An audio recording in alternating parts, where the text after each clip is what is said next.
তাপপ্রবাহের মধ্যে চলছে গোপালগঞ্জ ও মাগুরার উপজেলা পরিষদ নির্বাচনের প্রচার। দলীয় মনোনয়ন না থাকায় এবার প্রার্থী হয়েছেন আওয়ামী লীগ ও অন্যান্য অঙ্গ সংগঠনের অনেকেই। উন্নয়নের প্রতিশ্রুতি দিয়ে ছুটছেন ভোটারদের দ্বারে দ্বারে। তবে জনপ্রতিনিধি বাছাইয়ের সতর্ক ভোটাররাও।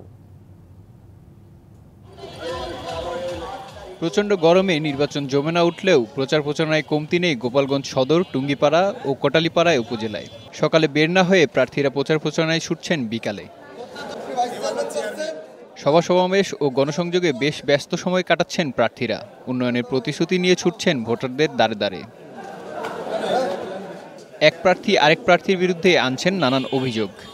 নতুন যে নুডলস নামে যে প্রার্থী আসছে এ অনেকের চাইতে নিচে থাকবে, কারণ এর অবৈধ টাকা গোপালগঞ্জ ছড়াচ্ছে এবং একে যারা আনছে তারাও ওদের কাছ থেকে টাকা নিয়ে তারপরে ওকে মাঠে নামাইছে। আমার তো আর টাকা নাই, ওদের হয়তো অনেক টাকা, আপনারা খবর নিয়ে দেখতে পারেন। আমার আসলে কাউকে টাকা দেওয়ার ক্ষমতা নাই। তারা বিরিয়ানি খায়, আমরা পান্তা ভাত খেয়ে নির্বাচন করব, এইভাবে আমরা আসলে নির্বাচনটা চালাচ্ছি। দলমত নির্বিশেষে সবার জন্য কাজ করবে এমন প্রার্থীকে ভোট দিতে চান সাধারণ ভোটার।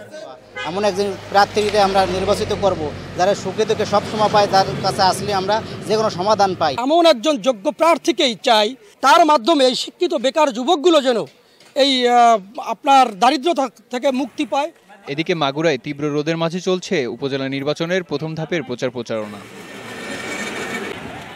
সপ্তাহ ধরে জেলায় তাপমাত্রা 40 ডিগ্রি সেলসিয়াস থাকায় প্রচারণা মিলছে পোস্টারেই বেশি।